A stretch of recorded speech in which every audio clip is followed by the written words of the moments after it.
حیدرآباد میں governor Sindh Kamran Khan Tessori combined military services اسپتال میں زخمی فوجیوں کی عیادت کے لیے پہنچ گئے۔ گورنر سندھ کامران خان ٹیسوری نے کینٹونمنٹ صدر میں میڈیا سے گفتگو کرتے ہوئے کہا کہ اس وقت میں نے ایم پاکستان نمائندوں کے ہمراہ CMH کا وزٹ کیا، ایئرپورٹس پر ہونے والے زخمی سپاہیوں کی عیادت کی ہے۔ آج یہاں ایک چیز دیکھی جو قابل دید بات تھی کہ ایئر فورس کا جوان جس کے 2 سرجریز ہوئی ہیں اس کے چہرے پر چمک دیکھی۔ ہمیں ایسی ماؤں بہنوں اور فورسز کے لیڈرشپ پر کا جذبہ دیکھ کر فخر محسوس کیا، شہادت کا جذبہ دیکھ کر خوشی ہوئی۔ یہاں سے CMH میں 5 زخمی جوان داخل تھے ہیں۔ موقع حق بنیان المرصوص آپریشن کے تحت الحمدللہ سپاہی سالار جنرل سید عاصم منیر کی قیادت نے بھارت کی جارحیت کا اپنے جذبے سے بھرپور دفاع کیا۔ ہمارے جوانوں نے دن کی روشنی میں پوری قوم کا سر فخر سے بلند کیا۔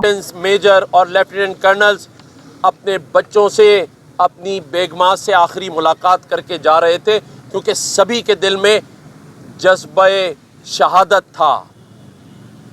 میں ان تمام غازیوں کو جو بحفاظت اپنے گھروں کو واپس آئے، لیکن وہ راتیں، وہ ہفتہ ان کے بچوں پر اور ان کی فیملیز کے اوپر، میں ان لوگوں کو بتانا چاہتا ہوں جو افواج پاکستان پر اور فورسز پر انگلیاں اٹھا رہے تھے،